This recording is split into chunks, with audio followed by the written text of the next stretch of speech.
సమస్త ఆశీర్వాదములకు కారణభూతుడైన దేవాది దేవునికి నా హృదయపూర్వక వందనములు, స్తుతులు, స్తోత్రములు సమర్పించుకుంటున్నాను. అందరికీ శుభోదయం.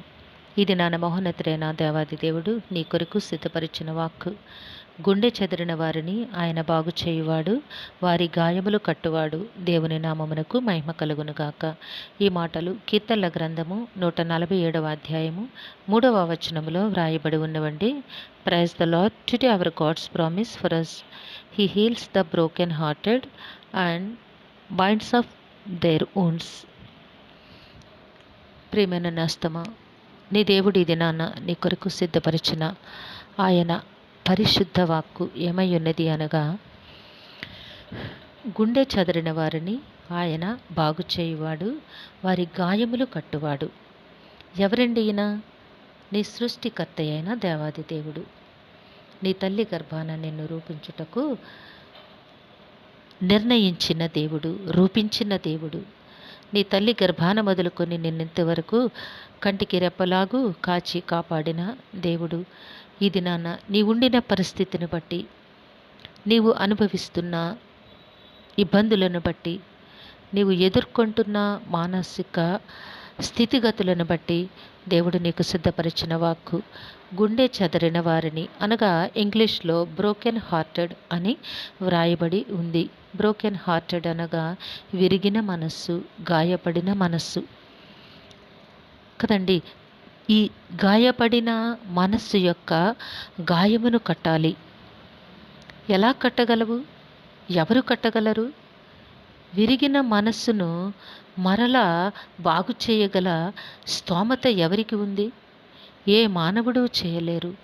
కాలు విరిగితే, చెయ్యి విరిగితే వైద్యుడు, ఈ లోక వైద్యులు నిన్ను బాగు చేయగలరు. కానీ గుండె చెదరిన ఆ సమయమును, ఆ గుండెను బాగు చేయగలిగిన ఆ కెపాసిటీ ఎవరికి కూడా లేదు. కానీ నీ దేవుడు నీకు ఇస్తున్నారు, మాట ఇస్తున్నారు. ఏమిటంటే, గుండె చెదరిన వారిని ఆయన బాగు చేయువాడు, వారి గాయములను కట్టువాడు. ప్రేమన నేస్తమా, నీ చుట్టూతా ఉన్న పరిస్థితుల వల్ల, నీ చుట్టూతా ఉన్న మనుషులు మాటల వలన నీ గుండె గాయపడిందా? నీ మనస్సు విరిగిపోయిందా? నీ జీవితంలో జరిగిన భయంకర పరిస్థితి, ప్రమాదము నీ గుండెను గాయము చేసిందా? చాలా దుఃఖమును, వేదనను నీవు అనుభవిస్తూ ఉన్నావా? నీ దేవుడు నీతో మాట్లాడుచూ ఉన్నారు. నిన్ను బాగు చేయువాడు ఆయనే, నిన్ను బాగు చేయువాడను నేనే, నీ గాయములు కట్టువాడను నేనే అని నీకు వాగ్దానము చేస్తూ ఉన్నారు. నేస్తమా, నీ సృష్టికర్త అయిన దేవాది దేవుడు నీ పక్షమందున్నారు. చెదరిన నీ గుండెను, గాయపడిన నీ గుండెను, విరిగిన నీ మనస్సును బాగు చేసి ఉన్నారు. ఆ కెపాసిటీ దేవునికి మాత్రమే ఉంది. గుండె యొక్క గాయములను కట్టు ఆ స్థితి దేవుని చేతిలో మాత్రమే ఉంది. కనుక నేస్తమా, నీ దేవాది దేవుడు నీ పక్షమందున్నారు. సమస్త చింతలు కూడా నీ దేవుని పాదముల చెంత వేయి. ఆయనే నీ హృదయములో, నీ గుండెలో మరలా సంతోషము, ఆనందము,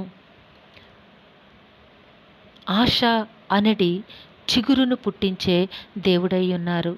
క్రొత్త ఆశలు, క్రొత్త ఆలోచనలు, క్రొత్త ఆనందాలు, క్రొత్త సంతోషాలు ఆయన మాత్రమే నీకు ఇవ్వగలరు నేస్తమా. గనుక నీవు ఏ మనుషుల వైపు చూడొద్దు, దేవుని వైపు మాత్రమే చూడు. ఆయనే నీ గుండెను బాగు చేసి, నీ గుండె యొక్క గాయములను కట్టి, నీ బ్రతుకులో మరలా నీకు నూతన ఉత్తేజమును, నూతన ఆనందమును, నూతన సంతోషమును అనుగ్రహించబోతూ ఉన్నారు. చేయగలిగిన సమర్థుడు ఆయనే. ఆయనే తప్పకుండా నీ జీవితంలో ఆయన శాంతి, సమాధానము, నెమ్మదిని అనుగ్రహించి నిన్ను ఆనందముతో జీవింప చేయనయ్యున్నారు. గనక దుఃఖమును విడిచిపెట్టు, దేవుని వైపు ఆశతో చూడు. దేవుని సన్నిధిలో విరిగి నలిగిన హృదయముతో నీవు వేడుకో, ప్రార్థన చెయ్యి. నీ సమస్త భారమును కూడా ఆయనపై వేయి. ఆయనే నీ బ్రతుకులో నూతన కార్యములను జరిగించి నిన్నెంతో నీ బ్రతుకును ఎంతో ఆనందమయముగా చేయనయ్యున్నారు. నమ్మినట్లయితే దేవుని సన్నిధిలో హృదయపూర్వకంగా ప్రార్థన చేసి దేవుడిచ్చే ప్రతి ఆశీర్వాదమును నీవు తప్పక పొందుకొందువుగాక. ప్రార్థన చేసుకుందాము. సింహాసనాసనుడైన దేవ, మీ ఘనమైన నామమునకు వందనములు చెల్లించుకుంటున్నాము తండ్రి. మీ బిడ్డతో మీరు ప్రత్యేకముగా మాట్లాడిన రీతిని బట్టి స్తుతులు సమర్పించుకుంటున్నాము రాజా. గాయపడిన, చెదిరిపోయిన, విరిగి నలిగిన ఆ గాయములను నాయన మీరు మాన్పి ఆ గుండెను మరలా కట్టి మీ నిత్య సంతోషములోనికి నాయన మీ బిడ్డను వారి కుటుంబాన్ని నడిపించమని మీ కాళ్ళు పట్టి వేడుకొనిచున్నాము.